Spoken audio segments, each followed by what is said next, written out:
Here we go. Welcome to the Bridging the Generation Podcast. I'm your host, Malak Arif. And today I have a very special guest, the beautiful Lyric Jones. How you doing, sweetheart? I'm good. Blessed. I'm pushing through this 2020, No doubt. Well, look, Lyric, I'm a huge fan. I've been following you for a long time. I got the utmost respect for you as an artist, and I've been trying to get you on my platform for about a month now. But we ain't gonna talk about that. We want to get into this catalog and what you got going on musically, because I feel everything. I didn't have nothing to talk about a month ago, so this is perfect. No, you know what, and no. I'm looking at this catalog. I went back to this catalog, and this catalog is nuts. This catalog is nuts. We go get into all of this. So I hope you got some time. I know you're a busy woman. You got things going on, but I want to talk about this music. Okay, let's get it. Okay, no doubt. So first of all, how did you get the name Lyric Jones, by the way? Well, it's kind of in two parts. I was called Lyric for a little while by a friend of mine. I want to say I was in middle school. Okay. Yeah, I want to say it was in middle school. Me and my friend Lauren, we used to kind of go to our parents' choir rehearsal. They had a community choir in Boston, and we were the only two kids there at the rehearsal. Okay. And we're just running around this either big or a big area trying to occupy ourselves, and we're like 12, 13. So we both, had a love for music, and we just, I guess one day just started writing stuff and falling in love with different songs. And she gave me the name Lyric because I always had the words. She always had the harmonies and melodies and stuff. So your friend gave you that name, Lyric? My friend gave me the Lyric part. Now, the Jones part came way later when I was enrolled at Berklee College of Music doing their music programs. Berklee's in Boston. My big bro mentor, Radar Ellis, was performing one day where I was there taking classes, but they had like a 6 or 7 p.m. show with an organization called Jazz Hip Hop Orchestra. Okay. So I'm about 15 at this point. Right. And it was probably after one of my theory classes or something. And, their concert hall, they had a show. And Radar was performing with like a 13-piece situation. It was dancers, and he is just busting bars. I've never seen that before, and I'm young, so I really didn't see. I've never seen the Roots perform before or anything like that. Wow. So that was mind blowing. Yeah, no doubt. And being a musician too, I was like, people can do this. Like, you can rap, horn section too. Like, right. So, I want to say the next day I ran up on Radar. I saw him in what Berklee had at the time called the Media Center. Okay. And I grabbed him. I think he was hustling and busting to his next class. And I grabbed him like, yo, I saw you at the Berklee Performance Center. I rap too. Like, I loved it. It's like, oh, really? Really? All right, spit something right now. I was like, okay. And that was the first time I was put on the spot. Okay. And I rapped the hardest 16 I ever wrote. I forgot what it was. If my memory jogged, I could probably remember it. Okay. And it's like, all right, what do you call yourself? I'm like, Lyric. It's like, Lyric, that's it. I'm like, yeah. So he gave me the part Jones, long-winded detour into how he gave the Jones part was my affinity and love for lyrics and words and putting them together. So how he explained that to me is what having a Jones for something is. Oh yeah. So I didn't know that I knew about the movie Love Jones. I was just about to bring that up. Yeah. I knew the movie, but I wasn't really familiar with the term being used outside of that. So that's how it got put together. He's like, Lyric Jones, you got to have a first and last name. So that's really, I've been rolling with that ever since 15 years old. Wow, that's dope. So basically you got your name in the span of, what's that? We talk about 6 years. It took 6 years for you to get that name. Yeah, I want to say when did you college from 15 to college? You what are you 20? Well, I wasn't in college. Radar was in college. Oh, I'm sorry, my bad. I was 15. I was still in high school. Oh, okay. Programs. Okay, my bad. So I want to say 2002. How old was I? 14. I want to say 2 years. 3 years. Yeah. Okay, that's what's up. That's what's up. I scoured all over the internet to try to find like how did you get that name? Because I feel like that's very important. Because I thought like maybe she's like heavily into poetry, which I think you are. Like listening to your music, I can tell and I can feel that you're definitely influenced by poets. But I didn't know whether exactly where the genesis of the name come from. But that's dope. I appreciate you letting the people know. Well, you know what? Poetry, like I also tell my students this too. Like I understand why people associate the poetic aspect so much with hip hop, but to be honest with you, I really wasn't influenced by poetry. I was influenced by like Mobb Deep and Hell on earth. I always looked at poetry as being way more easier than being an MC because there's not so many constructs as far as having to be on tempo, on a beat, and having pocket. You don't even have to rhyme to be a poet. Like you can. That's an aspect of poetry. Right. You can't be considered a dope MC and a dope lyricist and not know how to rhyme. I think there's only maybe one out there, like Freeway. Like he don't rhyme. He rhymes. Yes, he does. Press play on 1-900 Hustlers. Okay, what you know about that?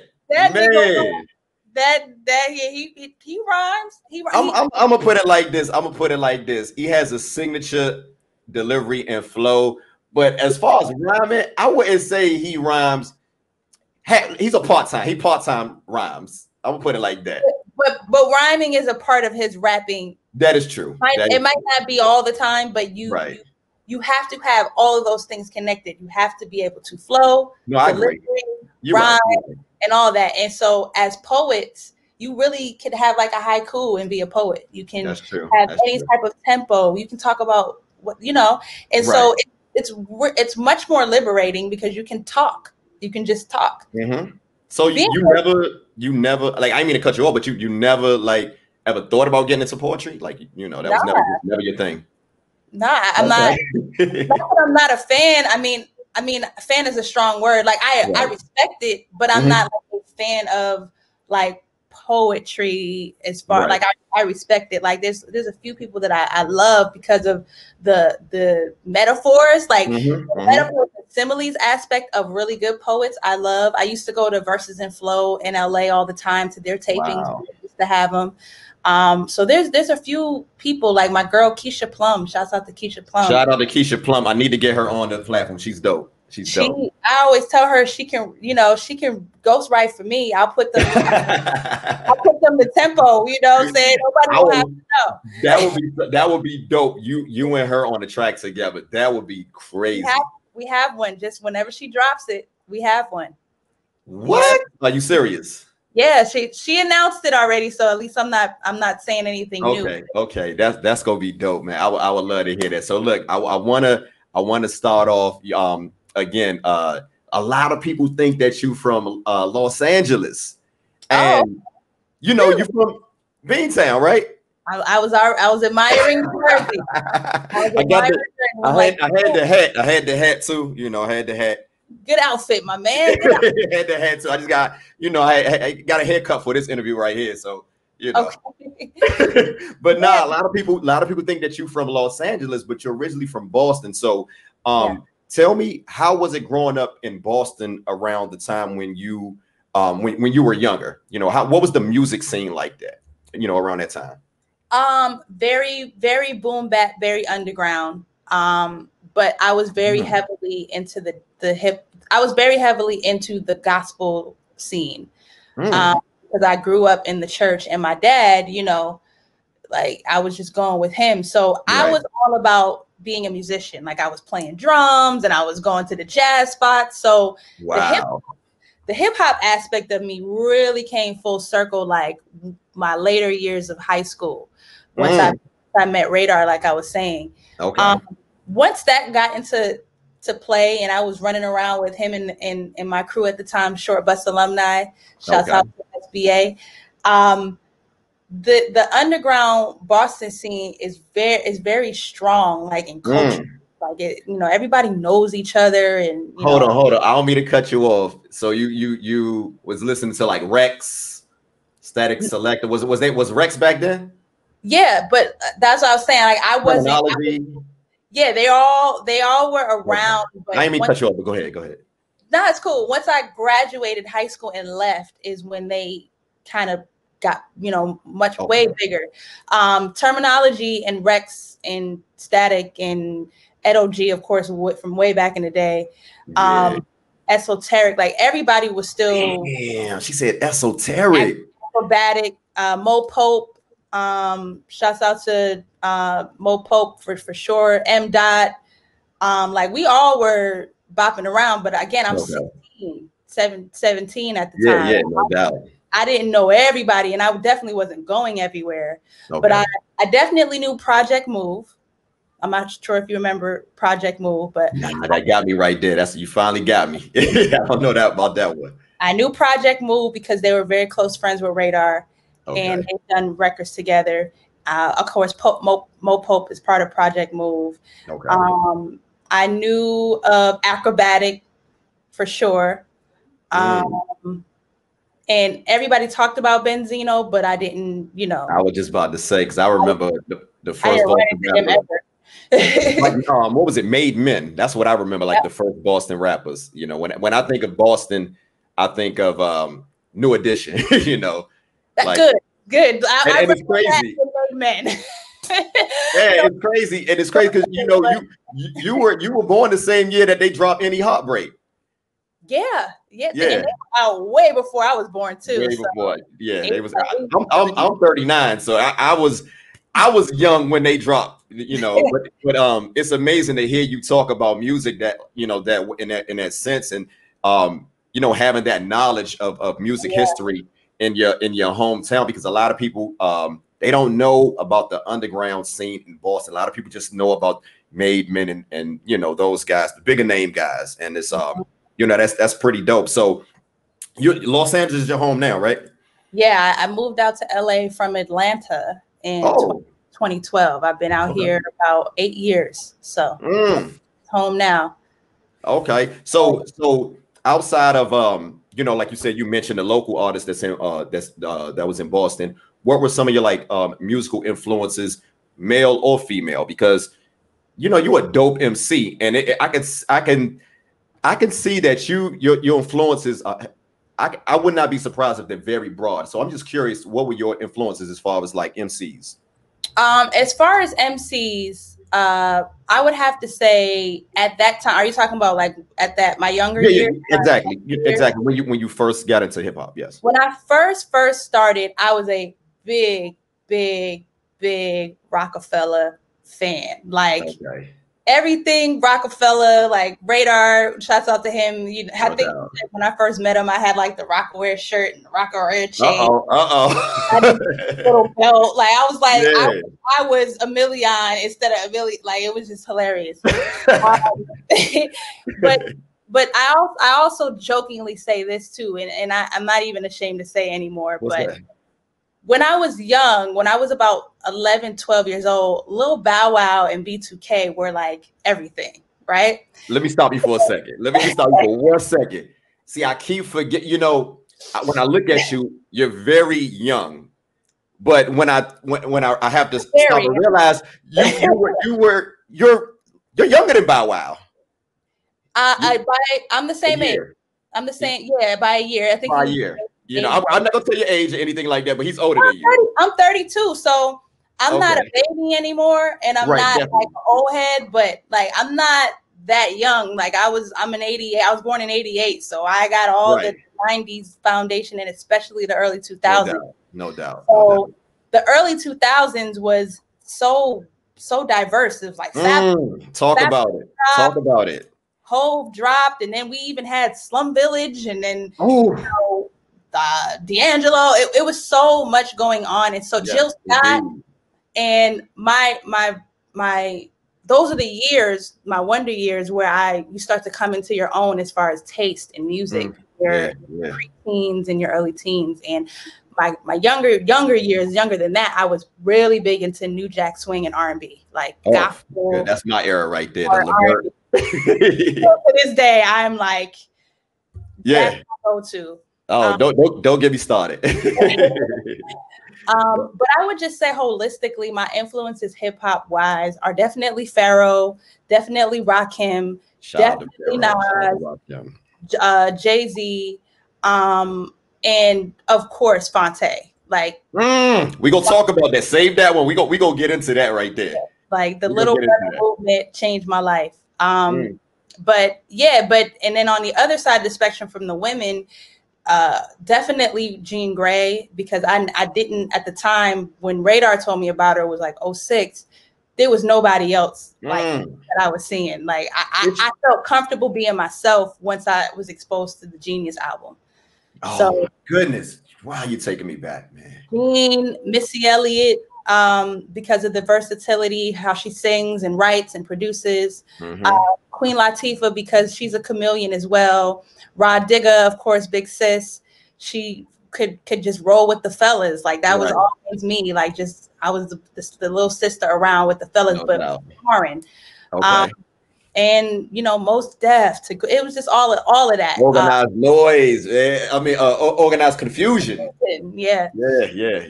Pharaoh. So that's a little sprinkle of the actual like MCs that have impacted my writing. And I completely brain fart and forgot about Black Thought. He's the architect of a lot of things that I do with rocking with a band. And like I was telling you, I didn't even know who the Roots, like saw the Roots in that form yet. When I was, 13, 14. Right. So rocking with a band and just his pen, his breath control, like it was going over my head. Like even at, I was when the Roots dropped, I was like 15, but I mean his lyricism was just going over my head even at 15. Like it took me to be about 17, 18 for it to finally settle in, Yeah. He's dope.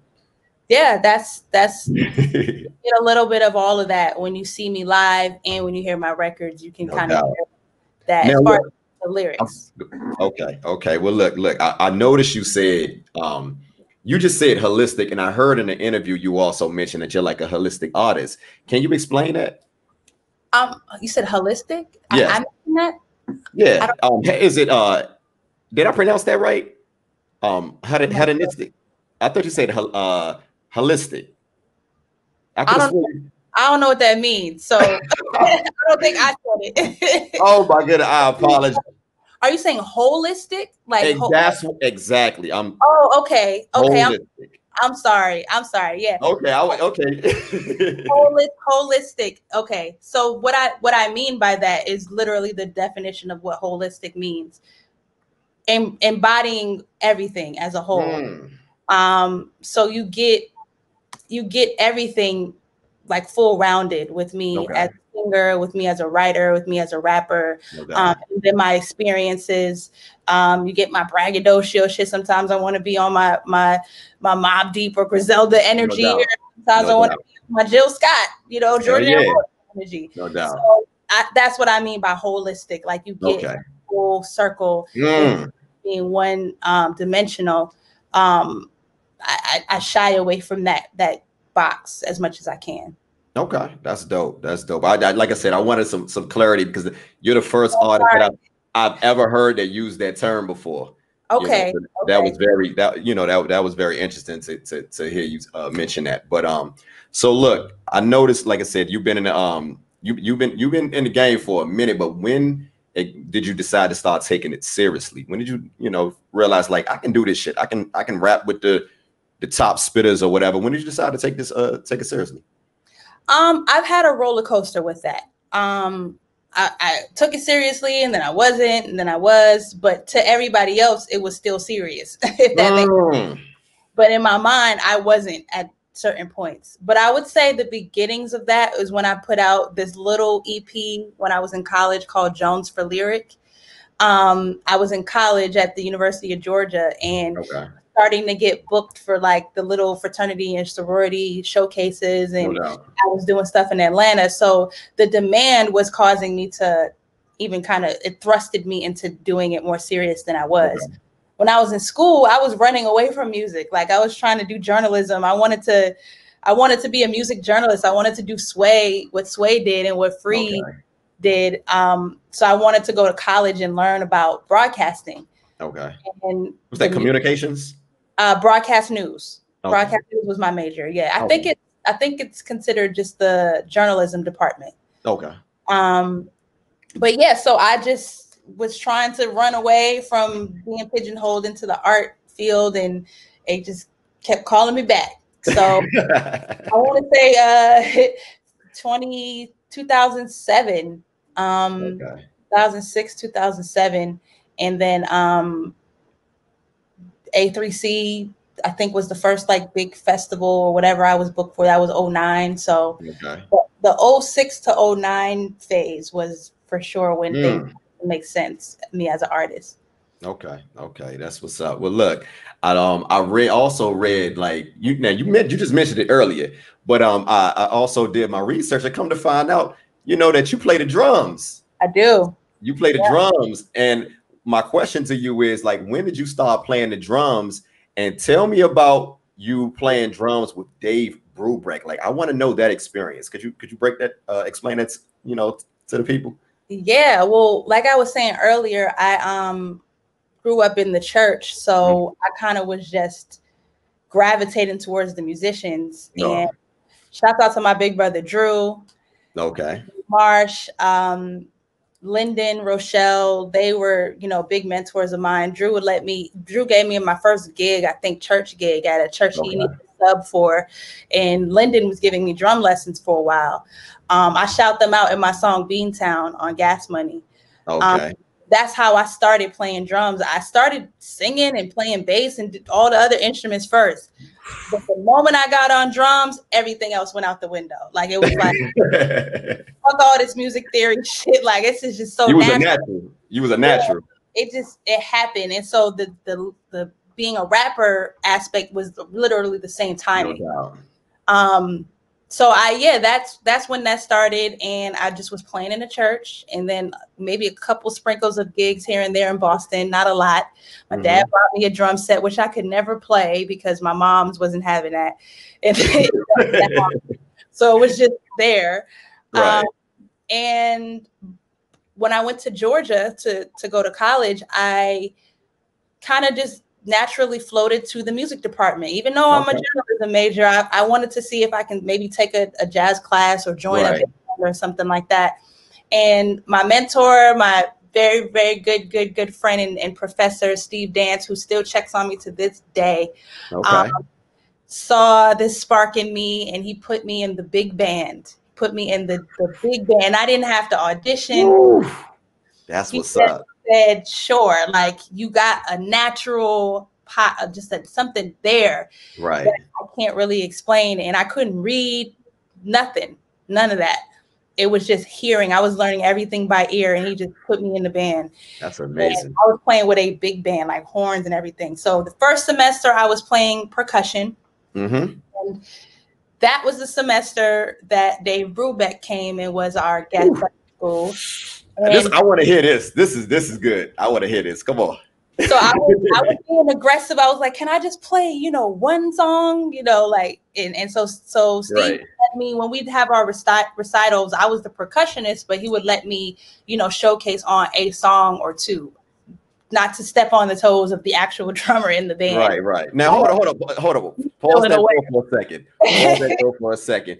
Have you ever heard of Dave Brubeck at the time? I knew Take 5. I knew the song Take 5. Okay. All right. Continue. I just wanted to know. Yeah, I knew that record, but I didn't know his catalog. Catalog like that. Okay, my bad. But I knew Take 5. That I knew jazz. I went to Berkeley, so I was at Berkeley way before that. So I knew the jazz foundation and everything. So what was I at? So yeah, so when Dave was the guest, he let me play Uncle Steve. He let me play for that song. So that was an honor to be able to play Take 5 with the legend. Dope. That's dope. That's dope. So I also read like you got a chance to travel with him. With Steve, not with Dave Brubeck, but I traveled to Italy and played jazz in Italy. That's what I read. That's what I read. Yeah. I read China and Italy. Like I did my research. Yeah. So Dave Brubeck was isolated. That was just at UGA for our school concerts. But I continued to play drums with Steve in the jazz department throughout college. Okay. So the next semester we went to China. That was my first time traveling. That was 2009. And that was, we played with Jennifer Holliday. I played with Jennifer Holliday and met Jackie Chan, and all types of crazy shit happened in China. Wow, that's dope. That's dope. That's dope. A year, that summer, damn, it all happened at the same time. That's is when I went to Italy and was in Italy for a month studying abroad with him there. So that's amazing, man. Your background for MC is unlike any other, you know, as far as like your musical talent, because I've never heard anything like that as far as, you know, the traveling, because you're a musician. You're technically a musician. Way before rap. Yeah, I was doing before rap. Being a musician. The rapping part was the last part of the puzzle. So that's why I've been trying to break out of this box of people, you know, consistently putting me as a femc, female MC or MC box. We go hold on. We go get into all that. We go get into all that. So look, you know that like I said, you traveled around the world. You know, travel around the world with you know, with the band, and now I'm a fast forward. You decided to release your debut LP. Now, what was the direction and inspiration leading up to you releasing the Jones Street LP? Well, Jones Street was being kind of like nipped and tucked throughout college. So it really kind of, you know, I sound super young on that album because a lot of that was recorded way before it came out. Okay. So yeah, that project is a culmination of my Boston energy and my Atlanta energy, as you hear and see on some of the features. And that, you know, overall overseen by Radar as well. He produced most of the tracks. Yeah, I'm about to say, I thought he produced most of it. I forgot I had a brain spin been a long time. Been over 2012. Yeah, well, 2012 when it came out, man, we was working on that shit like. I had no idea. I would have had no idea that project came out. Like you know, that's a phenomenal debut for a MC, for a first time MC releasing a debut. That I really believe that's phenomenal. And I want to, before you say anything else, I gotta ask you about Esperanza Spalding on that Lost on Repeat. Like, how did you link with her on that track? Well, shouts out to SB. Like, Esperanza, you know, got a wind of me during my Berkeley days. She was at Berkeley the same time I was there, you know, doing the music programs. And there was this contest that I entered called, it was Essence Magazine did this like hip hop contest. And I submitted the first song I ever wrote and recorded with Radar. And she was one of the judges for it. So she already knew about me. And then I was just blown away but way before I started playing drums, I was playing bass. So I was really loving Esperanza. And at one point I wanted upright bass lessons and everything. So yeah, Radar, while in college, Radar and Esperanza were working together. You know, they both lived in New York. And that particular track, he got her on the hook for. So when he sent it to me, her vocals were already on there. So that was definitely another full circle moment, because she already knew who I was and was watching me come up in Boston. And then as soon as I dropped the album, she was out of here. Like, she blew up. It was crazy timing. Yeah, she came out of nowhere, you know, swinging. So you guys still have a pretty good relationship to this day? I haven't talked to SB in a while. I did run into her at the Roots Grammy Jam session 2 years ago. not last year, but the year before. She was backstage, and I was super happy to see her. Gave her a big hug and everything. But no, I haven't been in contact with her over the years, but I have seen her around, sparingly. Okay. And now I want to stay on this album. I want to stay on this album a little bit, and the reason why, because, like you said, this project, I didn't, to my knowledge, I had no idea that this project was a culmination of years. But now, when I look at your catalog and how you put together your albums like that, I believe that's your longest project. It's like 16, 17 songs, if I'm not mistaken. I don't know. I forgot. It's a lot of tracks in that. What I'm trying to say is, like, it makes sense. It makes sense now. And I remember, you had this song, Mr. DC. And I'm from DC, so I'm from Washington DC. I'm here in DC, and I remember you mentioning 930 Club, and you talk about Go-Go, and DC dudes got a lot of game. Like, what was all that about? I want to know, what was that all that about? Without going into you ain't got to go into that detail though. I haven't been asked that question ever, because it's just like, and it's just funny because that's a moment that I just want to just forget. But it's okay. There was a period of time. Sorry, I'm just trying to make sure I plug in my laptop. There was a period of time in my younger years where there was a couple of guys I was crushing on. Okay. That were older than me, but they both were from the DMV area. So it's kind of like a interesting coincidence that DC is this like common denominator with these guys. It's just like, why? So yeah, it was like 2 or 3 dudes where every time I would just be falling for somebody, they'd just be from DC or Maryland or whatever. One was from Suitland, the other was from DC. I'm like 3 minutes from Suitland right now. Yeah, it was just back to back, like. Well, look. I'm not trying to traumatize you or anything. Yeah, you're triggering me. You're triggering me. I'm sorry. Queen, I apologize. I'm joking. I'm good. I'm complete. I go into that catalog. I told you we're gonna get into that catalog because you got some really you have some great music and some very very profound songs in your catalog, man. I know you probably haven't touched on some of these things for a while, but I love that first. What was your how did you feel about releasing that album, like, after it was done? The first one, Jones Street. Jones Street. It was great. That was a great feeling because 2012. I graduated college in 2010. So the completion of everything in those 2 years, it was a traumatic time because the economy was bad. I couldn't find a job after college. I had moved like 3-4 places. It was just a lot. Like I had just from Atlanta. Go ahead. I'm so sorry. I'm listening to what you're saying, and I remember the Rents Do little interlude. Was that real? Yeah. Yeah. Oh wait. Nope. That was a reenactment. That was Juice. My girl Juice. Shouts out to Juice. Oh man, that sounds so real. That you talk about traumatic. That was true. That took me back to some days. Yeah, she reenacted a real voicemail. I didn't use the real one, but she reenacted it. Okay. So real. I'm sorry. So yeah, it was just a lot going on. So for 2012 to have happened, I was putting in a lot of work in Atlanta. A lot. I was doing a lot of shows and grinding. So to finally put that project out at that time and have such a great features list, I was very proud of it because it was a hard album to complete as my first. Right. I want to say I was mentioned in the CMJ magazine, and it was very critically acclaimed.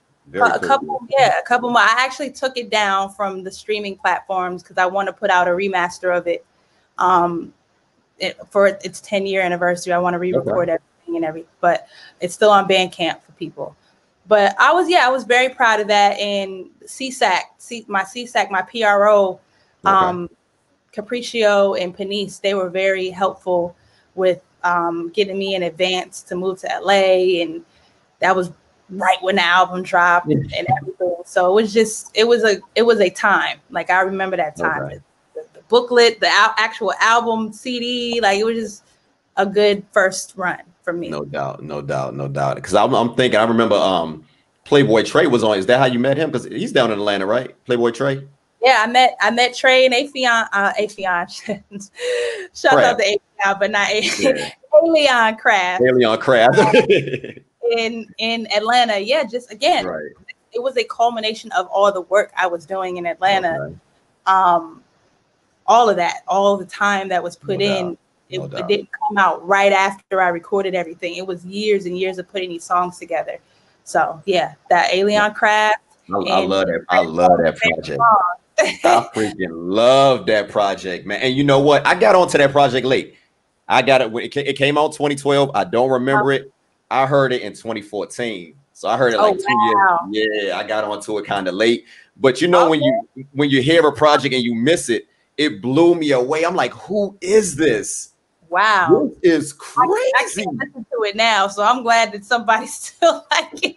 You know what? Okay, before we go, and I apologize, but again, I told you I like to get into your catalog because I really believe that your music is worthy of a broader fan base. Like, people should know who lyric, and not saying that they don't. Let's not go there. I'm not saying that. No, they don't. They don't. Yeah. You're right. No, they don't.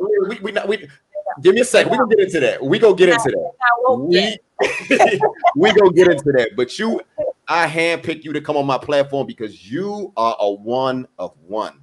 I want you to know that. Thank you. You are one of one. And this one last song I want to get on. No problem. The Middle of the World song, when you was talking about, like being a product of, adoption, divorce, and it, like, yeah, I grew up in foster home, and so it kind of like, I kind of can relate to a lot of that, a lot of the themes in that song, and not just the themes in that song, the themes in that album. And how important is it for you to make sure that you have transparency in your music? Very.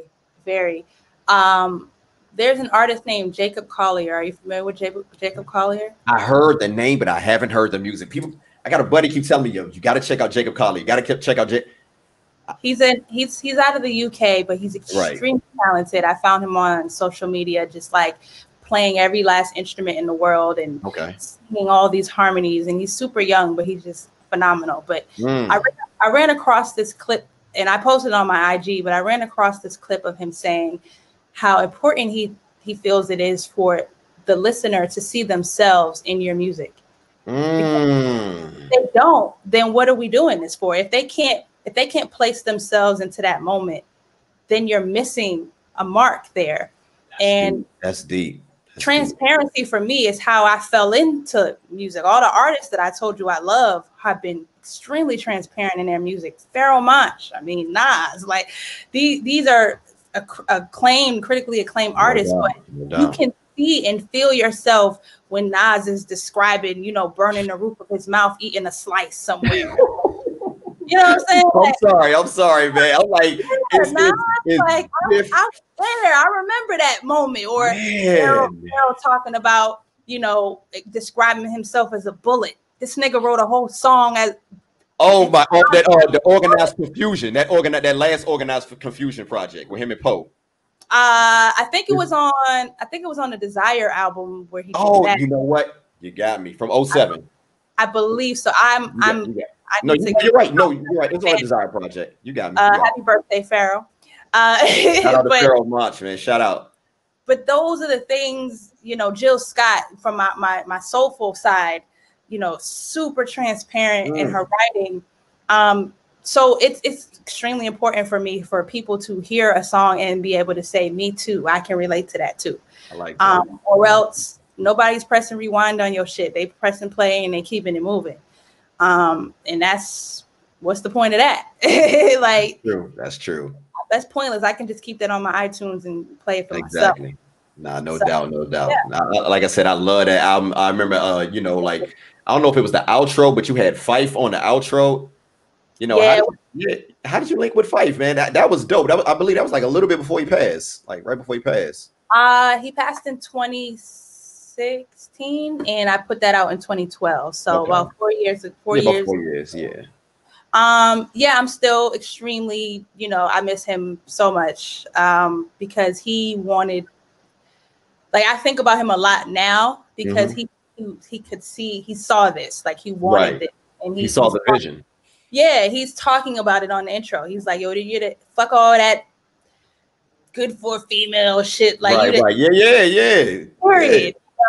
And he never put me in a box from the very, very beginning. And I linked up with Fife in Atlanta right before I moved to LA.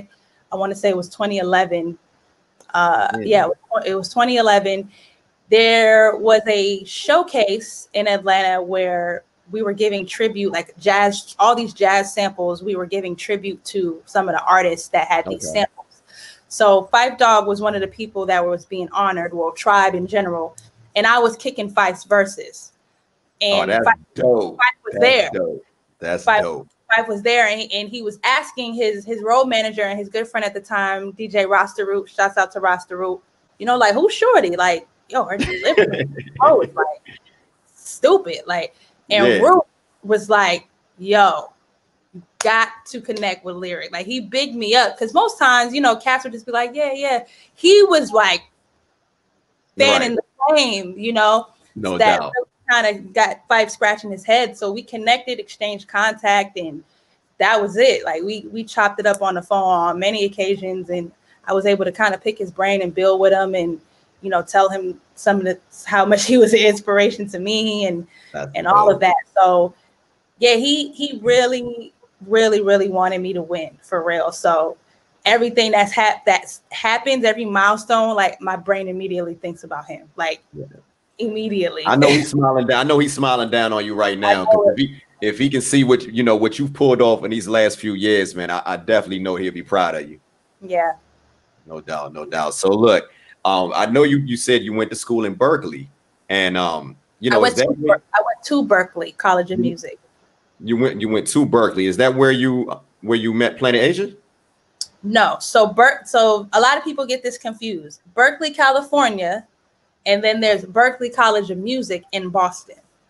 So my joint enrollment and all that stuff I was talking about with Radar and all of that in high school was at Berkeley College of Music in Boston, which is a contemporary music school. I had no idea. I'm sorry.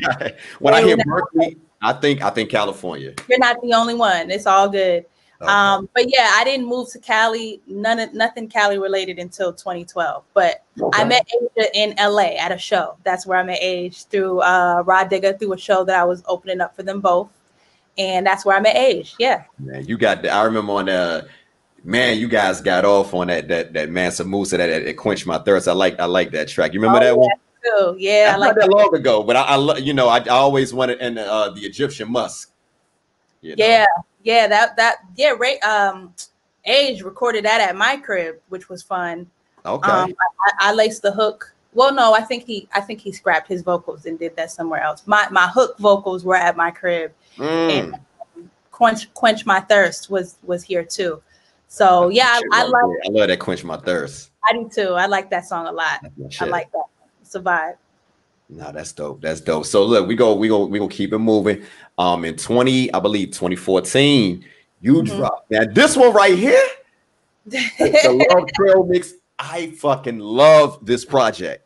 Like, you wouldn't think, like, I don't know what it is, like, and it seems like you went in another direction. You went in a more, I want you to explain it. I don't want to say it, and I'll tell you how I'm actually, as the artist, I want to hear what your perspective is. Like, yeah, I would love to hear what I delivered and how you received it. I fucking love this project. I'm gonna put it like this. On Jones Street, you showed that you can get your shit off as far as rhyming, that you're a dope MC. But on Love's Trail Mix, it seemed like you put it all together as far as the culmination of the MC and the songstress, and it seemed a more sensual, a more soulful, and a more I don't want to say more personal, but I just like that melodic vibe that you have on, like, what's the song, like Listen Come On, that's my shit. I've been playing that for, like, you remember that? Do I remember? Yeah, with the Secret Garden, with the Secret Garden sample. Oh my God, I love that song. I love, and it's not just the song. I love just the tempo and the, I just love what that project embodies. I'm sorry, I could talk all day about that project. I love that project. When that album dropped, I was very proud of that one. Because you should be. Because when I moved to LA, it was a time like trying to just get back swinging and finding a whole new level of like a team or people to call on, because I didn't have studio time. I didn't have any of that. I'm in a whole new playing field. Right. So it was hard trying to like think of putting a project together and while I'm getting my feet wet in a whole new city, a big city at that. So how that came out was I'm happy because I got a couple videos out of that, and dope videos too. It really shows the growth. But Love's Trail Mix was again kind of the Mr. DC. Like I was just dealing with niggas. With niggas. I don't know, but I think that's one of the reasons why I like it because as a man, I like to hear women talk about what they go through. Like, listen. You're a female MC and that's dope, but I want to hear it from a female's perspective. I'm of the, I come from the school, men are not better than women, women not better than men. Like we're equal, but I just like to hear, relationships in a way that you brought it. Like that was just very interesting in the mood, like sonically. I love the way that it sounds sonically. Like your ear for beat selection is. Well, thank you, because I've heard the contrary, so I appreciate that. You know why? I've heard people say they wanted to hear me on That's better. Why. You know what it is? Like, really? I think I do pretty good with picking beats, but all right. You know why? Because you know why? This is what it is with hip hop. Hip hop was so masculine dominated, and when they hear something that's a little bit more melodic, the purists, they're going to tend to turn their nose up. But me, as a man going into his 40s, or even like at that time I was 34, whatever. Like I appreciate the art, and I see what you put into that. I see the hard work that you put into, and I see the growth that you put into that, and I can appreciate that project. That's why I wanted to Love's Trail Mix. I wanted to just keep that in that spirit. Like I didn't want to diversify it with anything. I would say aggressive, other than like Spectacle. Like Spectacle was, more up tempo, but I wanted that project to be just about my love stories. I was in a mood where I was like, I'm about to just talk about all this shit, and then I'm about to go hard on niggas after that. So that's why you see a huge 180 after Love's Trail Mix. Like it's just like, was. I love it. I was like, I'm not talking about these niggas no more. Like I'm tired, right? So I wanted to just get that out my system, right, and just have a project dedicated to that, because it's called Trail Mix because it was all different. Like there was people I'm crushing on, but people that hurt me, people love stories all across the board. So Magnitude, remember that one? Magnitude. Magnetic. I'm sorry, Magnetic. I love that song. Man. Yeah, I produced that record. So you did. I produced Magnetic and Tall. Yeah, I produced. Yeah, I love, and it's not just like I said the content, because I love the content. I love how transparent you are once again, but sonically, I love how you put that together. It's a great concept album, which I noticed. You seem every project is a concept album, if I'm not mistaken. Is that a conscious decision of yours? Yeah, very, very intentional. Definitely. That's what albums are supposed to be, or else why is it an album? Like it's supposed to have a concept or a story or something, or else you can just make it a mixtape or throw some shit out. So there's no point in having an album if there's not a intentional concept behind it, to me. No, you I can't be hard to disagree with you. I'm put it like that. It'd be very hard to disagree with you. Well, look, I want to go to on a lighter note. I want to play this game. I normally play this game with every artist that come on my platform. It's called Start, Bench, and Cut. Okay. I'm gonna give you 3 MCs, and you tell me who you go start, who you go bench, and who you go cut. Now, before we play this, I heard that you played a little ball, if I'm not mistaken. Yeah, I do. You can see me shooting a 3-shot. I heard you talk about a jump shot on one of your projects.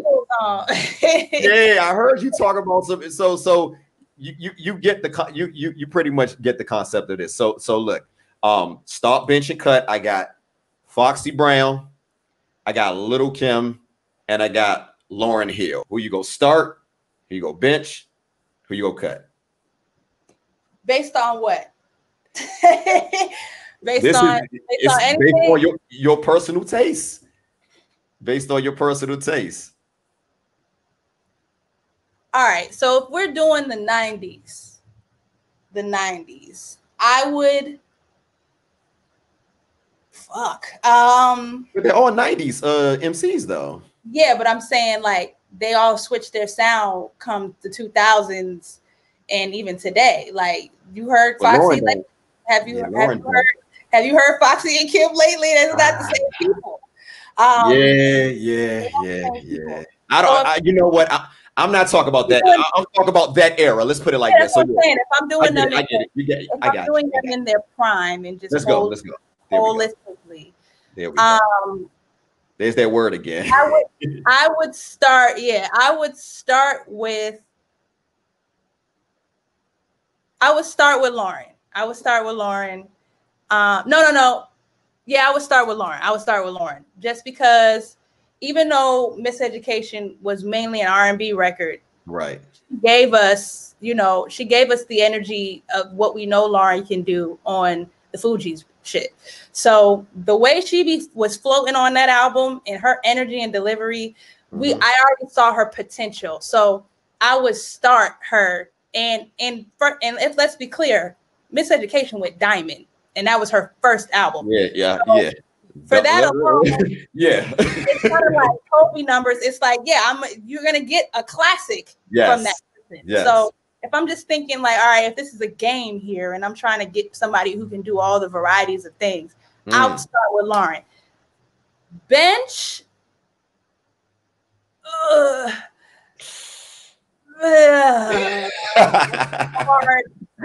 Got him. I'm personally a big Foxy fan. Okay. Because of her delivery and tone. I swear to God. Whenever anybody like kind of passingly says, yo, you give me a Foxy vibe, I'm like, yeah, I like that, because she's sex appeal, dark skin, but you know what I'm saying? But like, especially in her early years, fucking with AZ and Nas. The only reason why she ain't starting is because we still are up in the air on if she was writing everything or not. So we don't know. I hope she is, but it's just urban myths at this point. But Kim, I say cut because you're only giving me 3 options, but I really wouldn't cut Kim because nigga, Quiet Storm. Hardcore. That was my shit in 10th grade.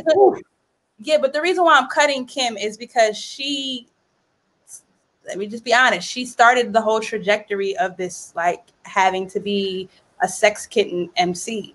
And that fucked it up for us, to be honest. We gonna get into all of that. We gonna get into all that. We gonna get into all that. She kind of started that trajectory in a negative way, and it wasn't, that she was just doing her. But I would want to get her out of here because that is what changed the game in a negative aspect, and it's detrimental to people like me. Whereas Foxy was in the firm and rocking with Jay, like so right. In a long-winded way, that's kind of how I would do that. No doubt. I would start with Lauryn though, for sure.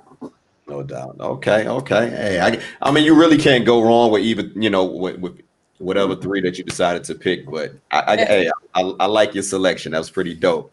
So look, I want to move on to another dope project that you released in 2015 with the producer I just interviewed a week ago, Dirty Diggs.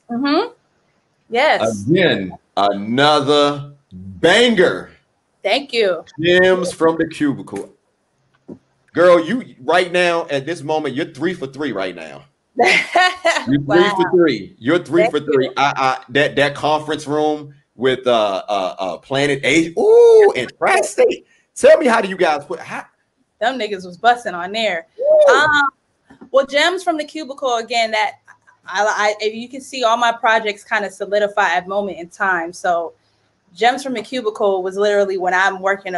I'm in LA now, and I'm working this full-time job in the cubicle, and little things are happening from Sway to a couple shows from here and there, and then I'm back in my cubicle, kind of like confused at life at this point.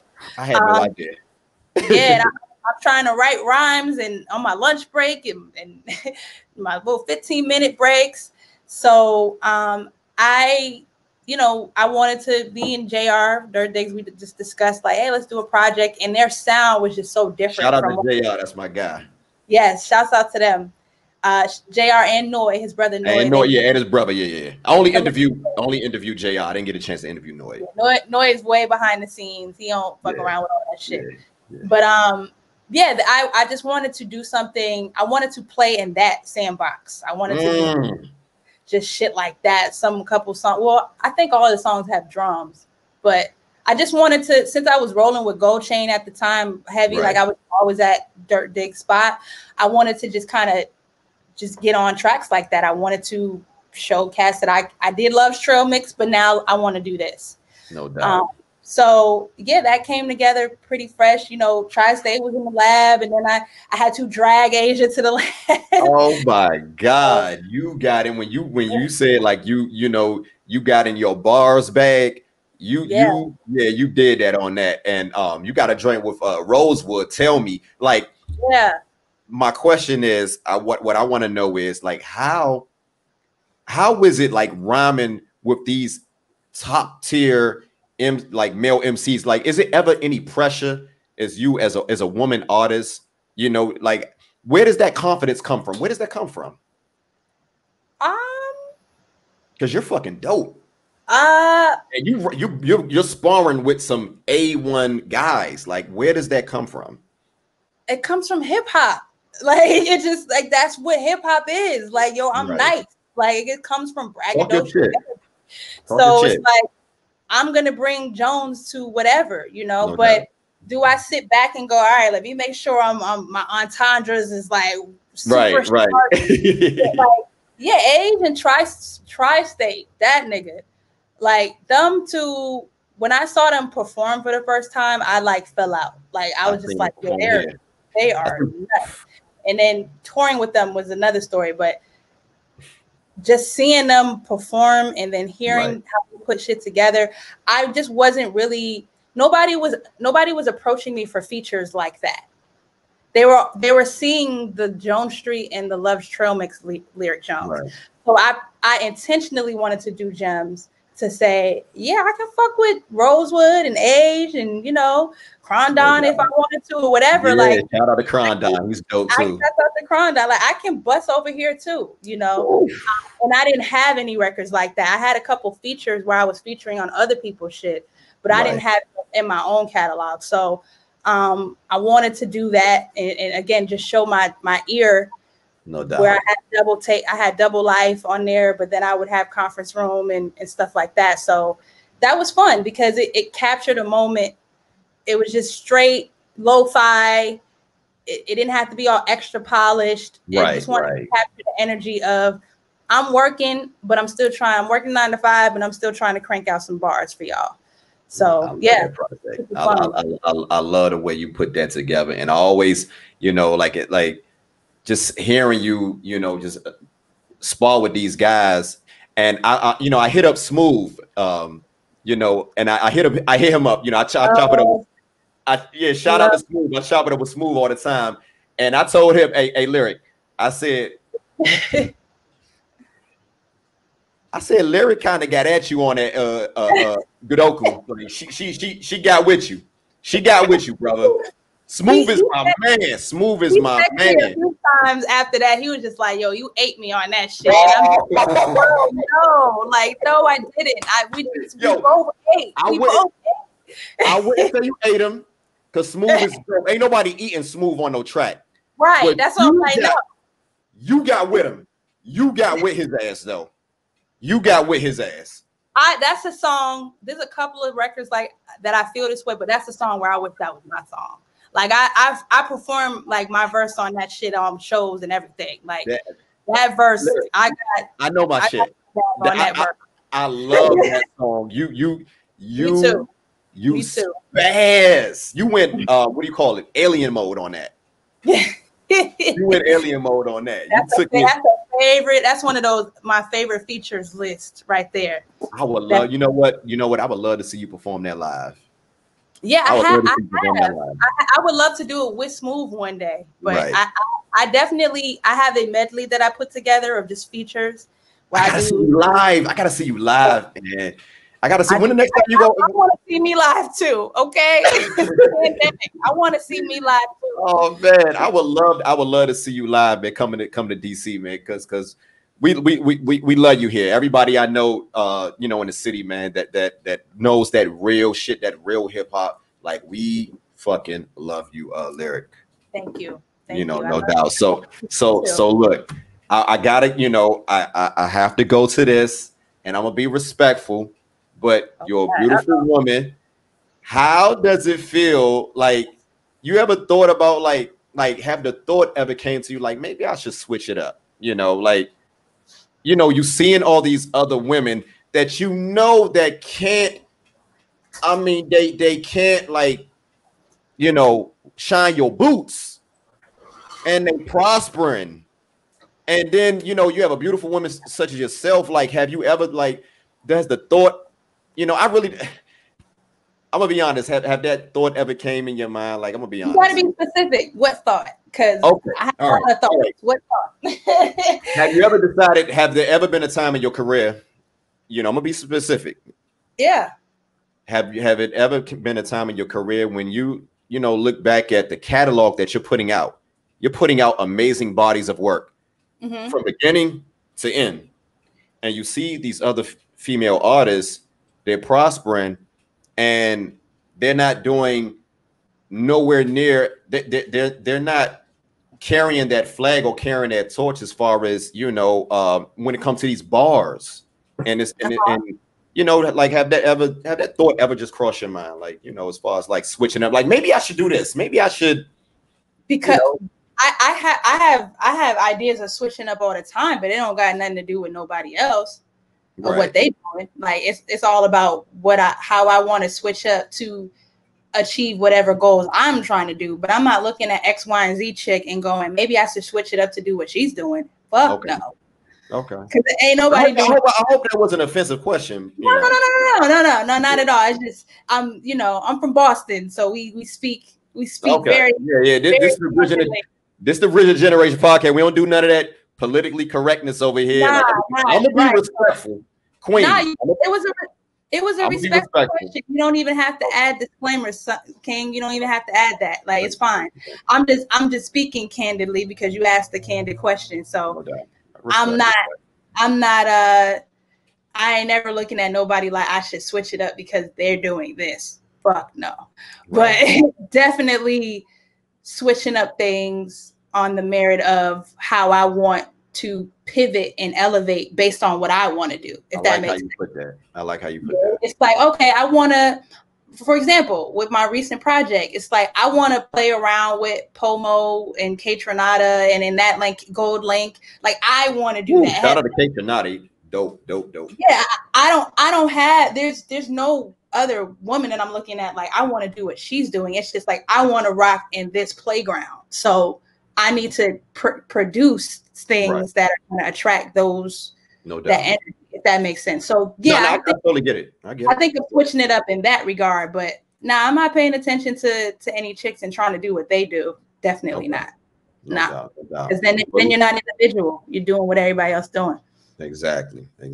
So with that being said, you linked up with in 2017, you linked up with one of my favorite female MCs, and you already know who I'm talking about, Digger. Tell me about that experience. Okay, yeah. With that ski mask way. Shout out to Rod Digger.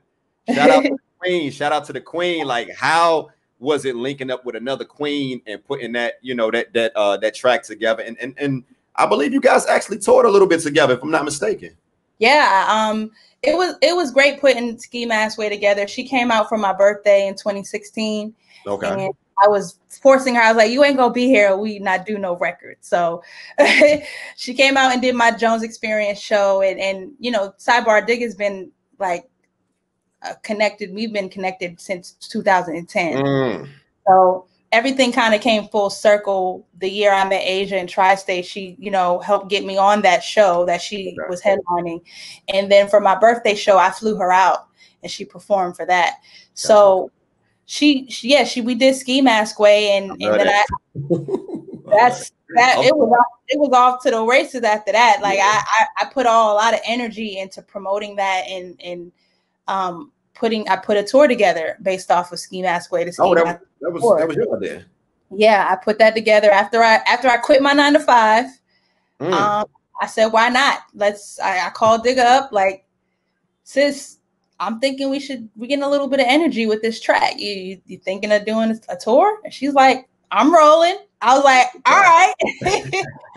So I got to work, and it was a very successful, considering like I did all that by myself, and I had no issues with not one promoter, not one venue, no travel issues, like good crowds at every show. Even the small shows were just like everybody bought merch. Like even I think there was one show in Seattle, because I had never been to Seattle.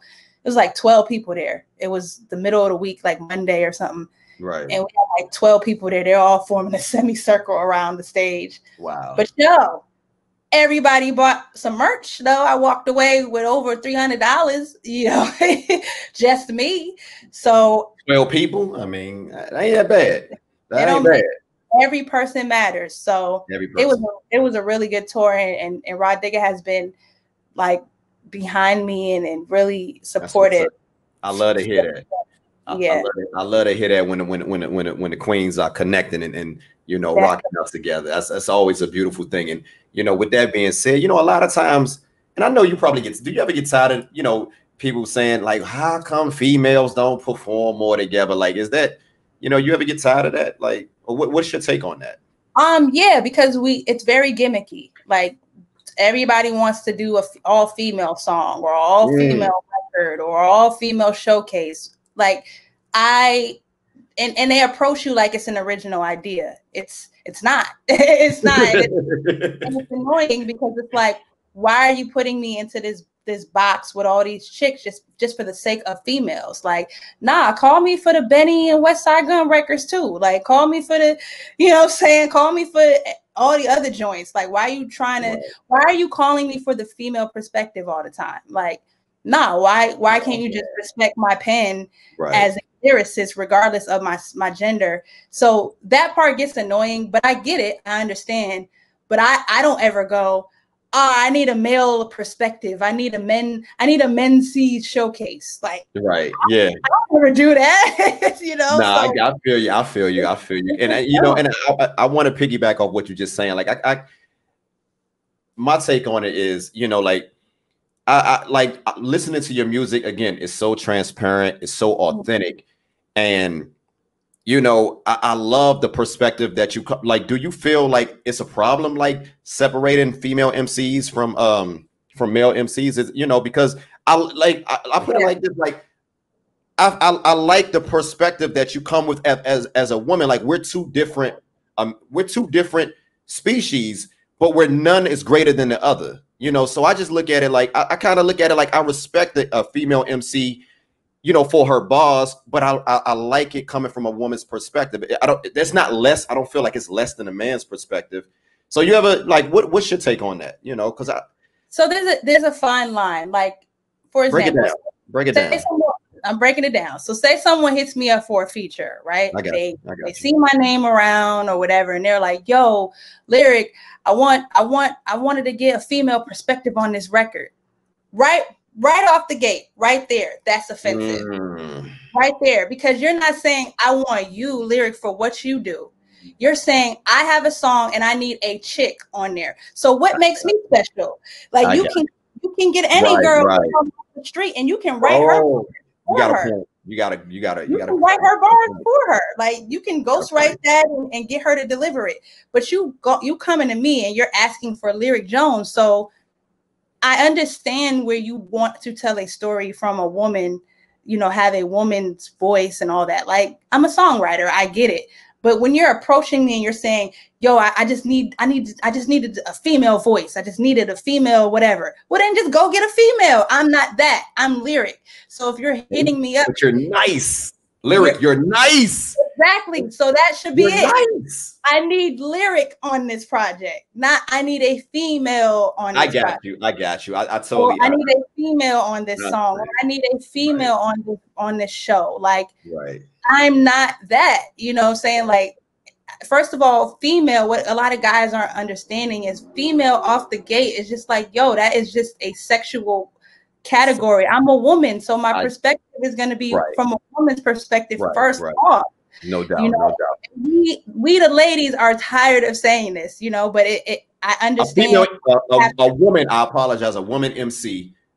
I finally had somebody bring that to me. It's a woman MC that you know of, and I talked to her I believe earlier this week, and she finally brought that to my attention because I didn't think.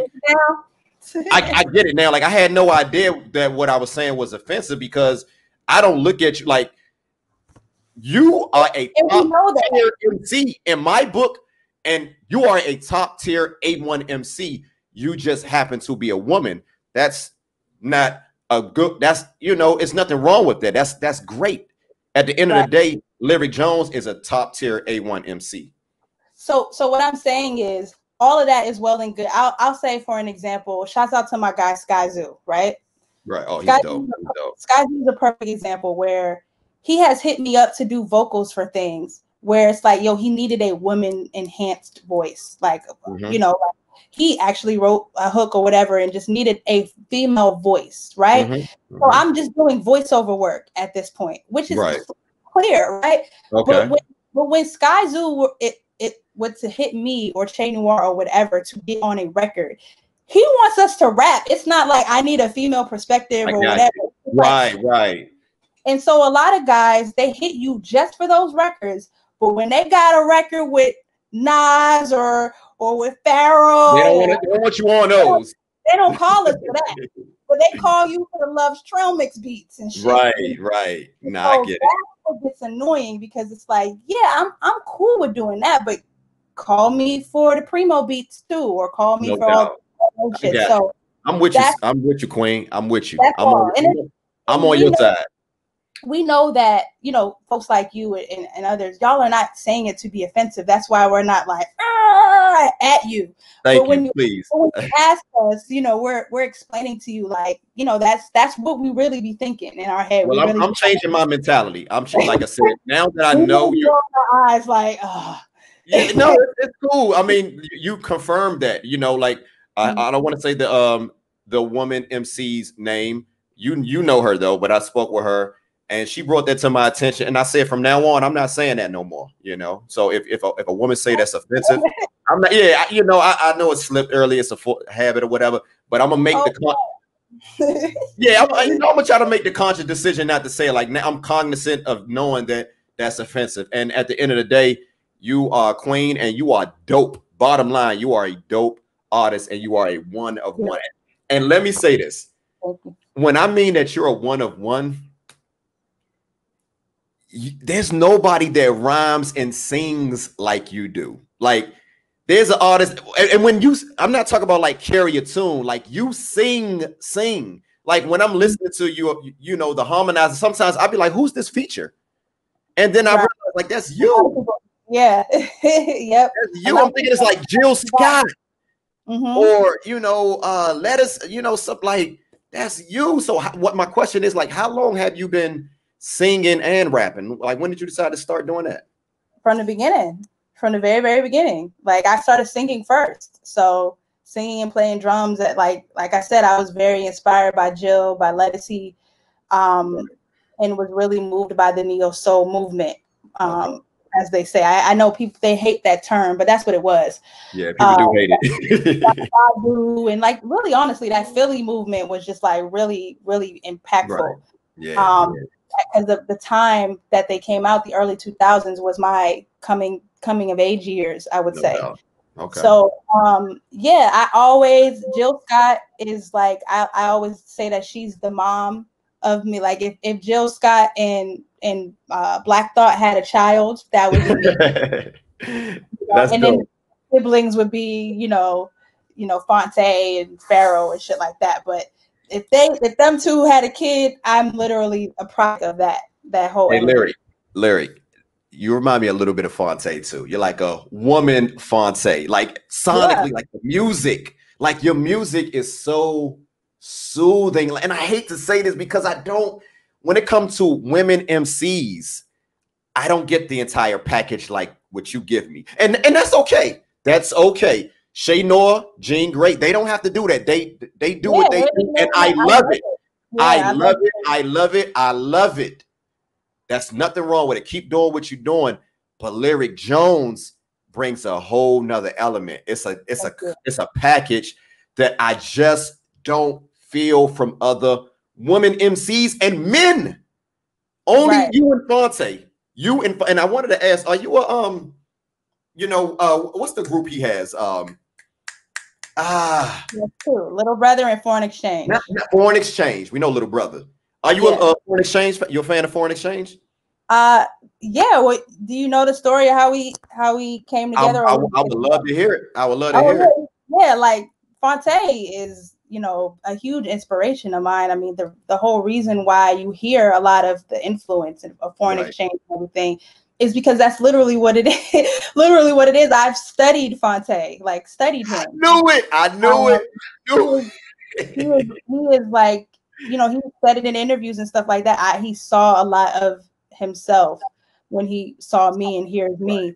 And it's literally that, like, everything you just said is how I felt. I didn't see anybody else doing what he did.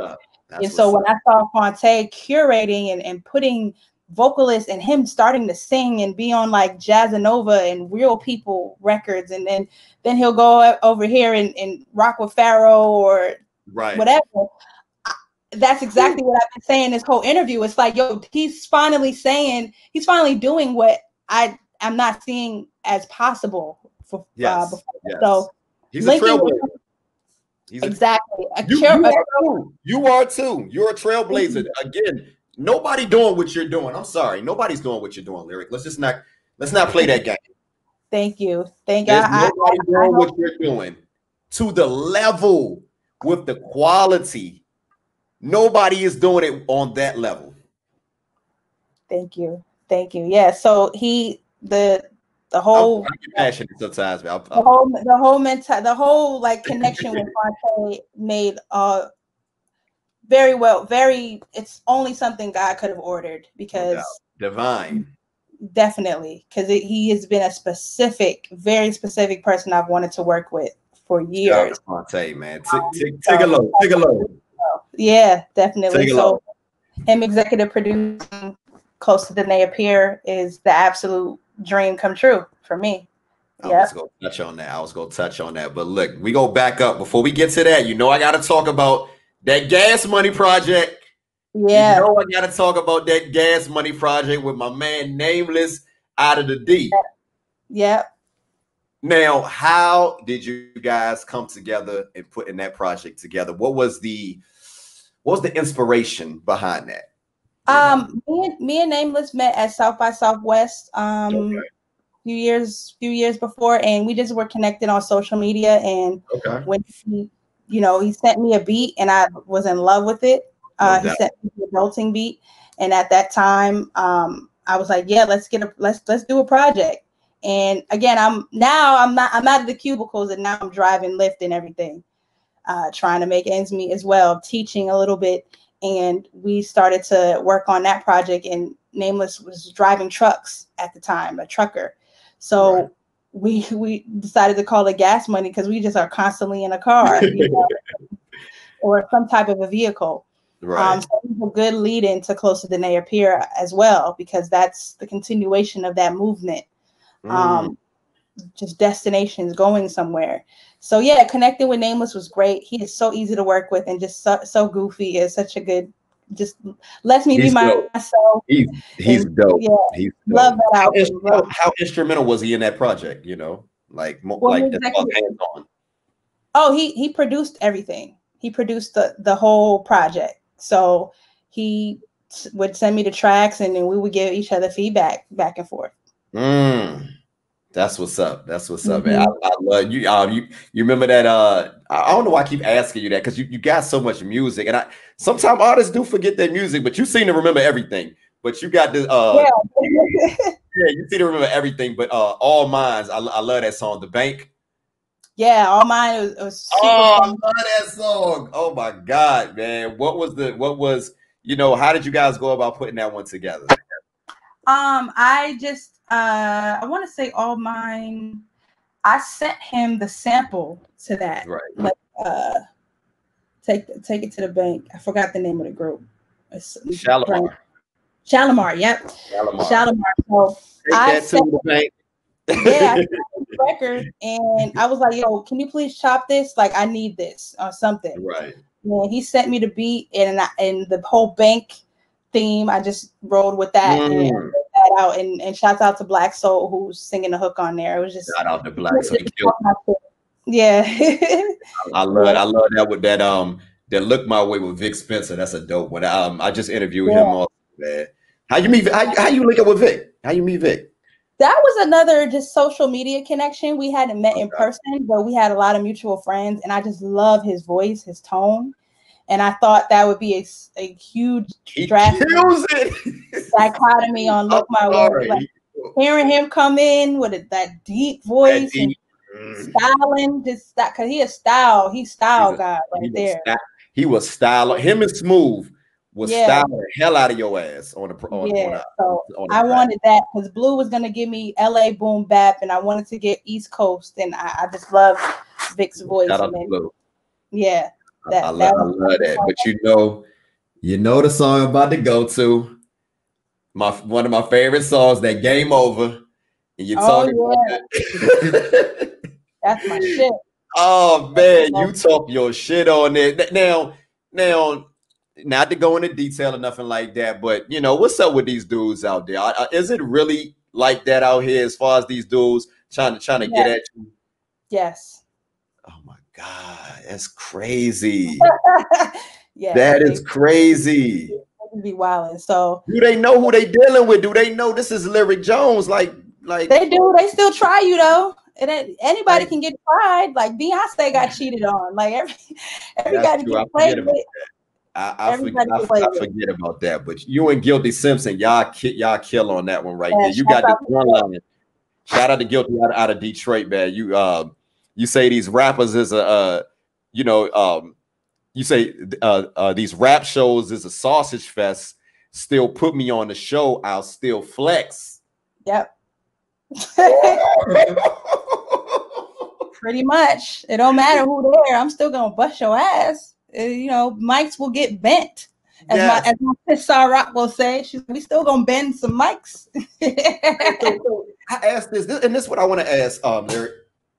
Again, you are a dope A1 talent MC, but how is it? Is it still like what they call it?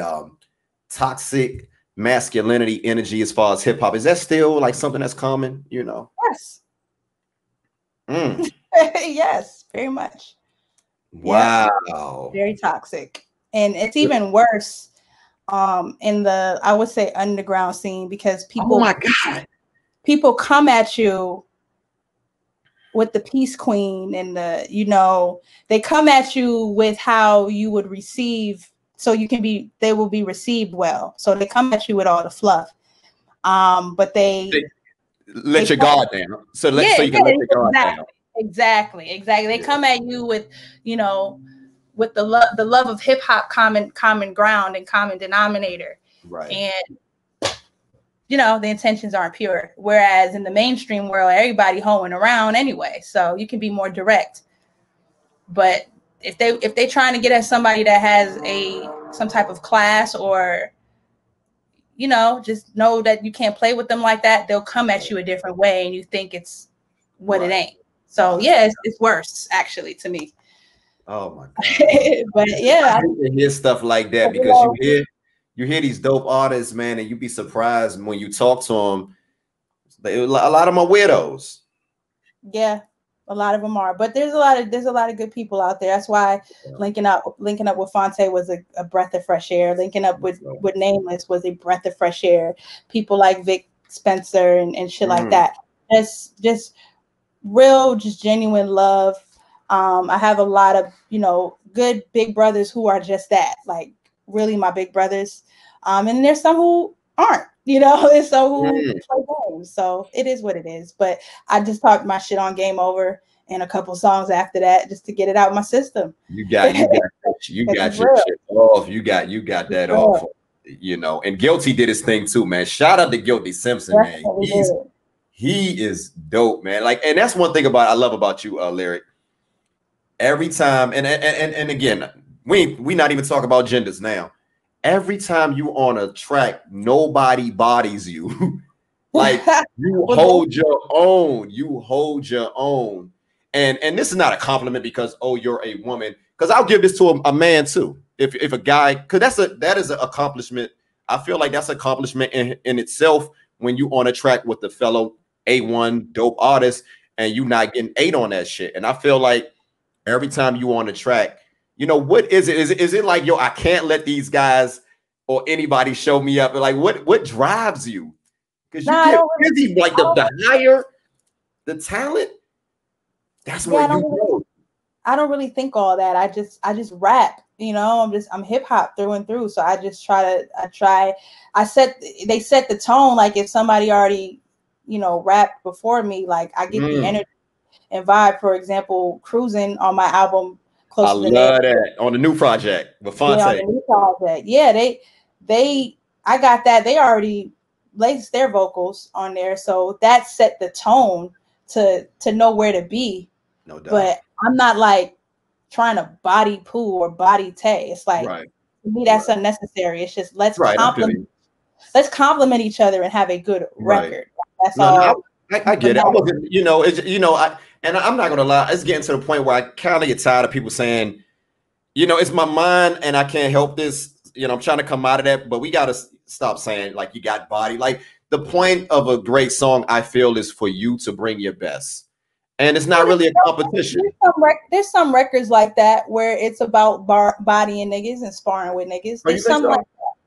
Yeah, for sure. It's just a different world. I'm in that with certain records, like, but when I'm writing, you ask me like my approach. I'm not writing to do that. So if somebody else says you bodied, then great. I listen to records all the time and go, yo, son bodied them. It's hip hop. It's the sport. It's literally a sport. So as a consumer, I do that all the time. But as a writer, when I'm in the writer's seat, I'm not necessarily really trying to body the homies. I get you. I get it. As far as my songs, like if it's a feature of mine, but somebody else, I may have once or twice.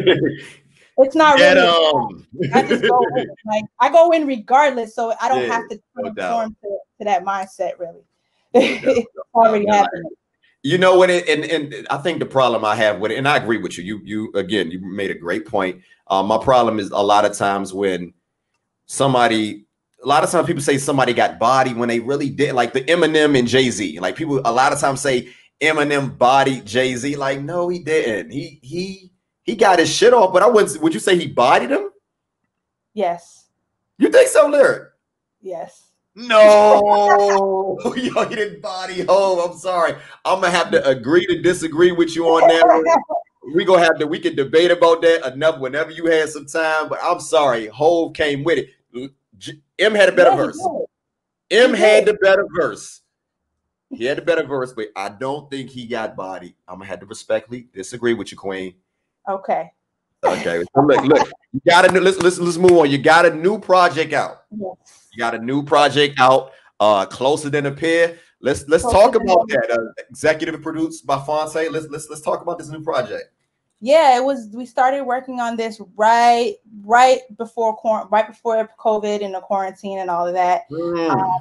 And I look at Fonte as kind of being that theme, that object or person or whoever that is closer than I thought he was. Like, I didn't know he was really paying attention to me like that and checking out my music. And I was just like, word, you know, so just it coming into fruition like that was way closer than I thought. I didn't think it was that tangible. And I feel like I look at myself in the mirror and I'm a little bit more closer than I'm really actualizing in my head. So the beginning conversations of me and Fonte, again, was in a car. I was driving, you know, and I'm looking, you know, at the side view mirror, and it just was like a obvious kind of like, yo, maybe this is the album, maybe Closer Than They Appear. Mirror, but then we shortened it because I thought it was a little too lengthy, which is why. How many songs was it at first? No, I mean, we shortened the title. Oh, okay. I'm about to say. Oh, okay. I'm sorry. Yeah. Instead of it being Objects in Mirror Are Closer Than They Appear, we just got you. Closer Than They Appear, and have Objects in Mirror be the intro record, the title of the intro record. That would have been a long ass title though. Yeah, it's a little too long. Yeah. So Closer Than They Appear, it just literally is a good metaphor of everything that's happening over the past couple years, from me linking up with Big Daddy Kane. I want to say last fall. Shout out to Big Daddy Kane. Yeah, like OG. Tiny Desk happening. Like, a lot of these things were just kind of like, you killed it, Tiny Desk. Can I get a little bit of Tiny Desk? Can you spit a little, you know, like? No, we're not rapping today. I knew you was gonna say that. I had to ask. and you know, I used to be a big stickler on, if niggas ask you to rap, you gotta rap, but nah, it's all good. I was joking. It's all good. But yeah, it's just so many things that closer, you know, realizing how closer than I thought they were. So we just wanted to play with that theme a little bit and show the range, so show the diversity. So much love and salute to Fonte for giving me a project with no fillers, no skippables. None. Who you know fresher than Jones? Riddle me that. Influence, you know. Yeah, so, I love that project, man. You know, you kill it, man. Like you said, you got the cruising, you got the you know, you got the lead single. Is that the lead single with Vic Mensa? Yeah, Show You How. Yep. Kick it off all the way out the gate with something drastically different. So when people hear the album, it's like, oh, well, I wasn't expecting that based off the single. So yeah. I love that track, man. I love that track. That Wait a Minute though, that's my when you got on IG Live earlier today, and you was asking people your favorite song. I don't know if you saw, but that's my favorite song on there. The last track, Wait a Minute. Yeah, Fonte called it. He said people are gonna love this one. I should be an A&R lyric. I'm telling you, I should be. If I heard your project, let me say this: if I heard your project, I would have picked out the track with Vic Mensa, and I would have picked those. Would have been the singles. Wow. Okay. Very, very dope. Very, very dope. Yeah. Like, people are gonna gravitate to Wait a Minute, and I was like, really? Especially like it's really surprised me how much of the rap heads that follow me as an MC like Wait a Minute and Angelina. Like, I wasn't expecting that. I knew they were gonna love Cruising and love Rock On, but I didn't really think so many people were gonna like Wait a Minute. That's pleasant surprise. What they call it? You have this je ne sais quoi, ain't they what they call it? Yes. Yep. Yeah. Yep. It's you know, intangibles, man, that you have that is just, like I said, you're a one of one. And I know a lot of guys that don't listen to this type of hip hop. But when I introduce them to you, they like, yo, who is this? I'm like, they like, who is this? And they like the jazzy, more melodic, you know, soulful songs, whereas these guys are like diehard purists, but they love it from you. Yes, I'm glad to hear that. That's exactly the goal. They love it from you. Like, your music is very therapeutic.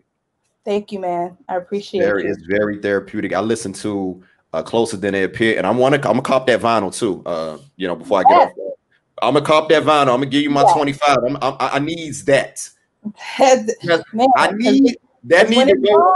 Gone. You got Shay, Shay Noah, Jean Grey, Tierra Whack, and you got Rhapsody, one female MC. Just tell me, before we go, tell me what you think about that. How do you feel about that as far as Rhapsody, winning lyricist of the year? What's your take on that?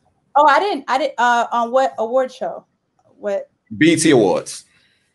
Oh, yep. Okay. The BET Awards dropped the same day as my album. Yeah, Rhapsody been doing her thing for a long time. She's been killing it. She's been killing it. Yeah, she's been out. I think she came out a little bit after me. So people giving her flowers, and I love her music. So it's a wrap. No doubt. Well, look, it's been a pleasure. I try to keep it down to an hour. I apologize, but you got an amazing catalog, and I wanted to I wanted to get into these songs and these tracks. I'm not going to hold you up any longer. Again, it's been a pleasure. It's been a pleasure having you on the platform. Before we go, again, Closer Than They Appear, out now. Go cop that, stream that a million times. Check that out. Check that project out. Where can they find your music, and where can they find you on social media? You can find me on all digital platforms. So literally my name is Lyric Jones, no K's or Z's or any extra shit. It's just Lyric Jones. Pretty Googleable. So if you want to just put that in, my website pops up. It's thelyricjones.com. And I'm on Twitter and Instagram at Lyric Jones as well. No doubt. Well, look, Lyric, can I get the Bridging the Generation? Can we get a shout out before we go? Yeah. Bridging the Generation. That's what you want me to say? There we go. Can I get a shout out? For sure. Much love. What's up, y'all? It's your girl, Lyric Jones. I want to send a special shout out and much love to Bridging the Generation Podcast. Thank you for having me on, and much love. All right. Thank you, Queen. It's been an honor. It's been a pleasure. You keep killing, and you have a great night. You hear that? Thank you. You too. Thank you so much. No doubt.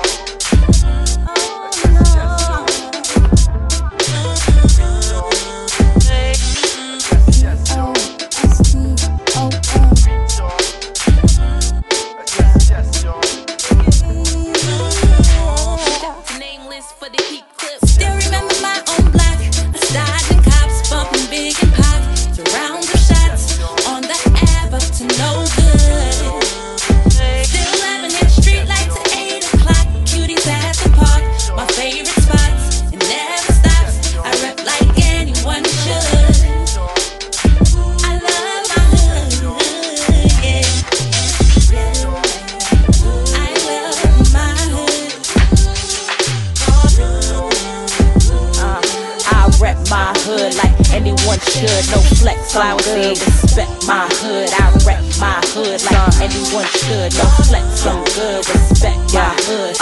Sunflower seeds popping, seeing cowardies, backwood trees. Bus stop to catch the 23, catch a taxi by the corner store, tagged up for other foreigners. Rival streets catch heat. Sirens heard through the corridors, Pissin' Alley to bootleg stand. Copped by Shea Butter and new headband. Oils at Nubian Ocean, deadly legendary after school commotion. Hot trains, money the only focus. Stick up kids talking that hocus pocus. Get school kids talking who flow the dopest. Trading subway tokens, perfecting my 3-point around the way. And ate from P&R like every day. Right near where Ebony's stepdad stayed. We youngins getting our nails done and our hair laid. Streets bumping rhythms and sky reggae. Rest in peace, Dawn. Juve would never be the same. Still remember my own block. A dodging cops, bumping big and pop. Surround the shots on the Ave up to no good.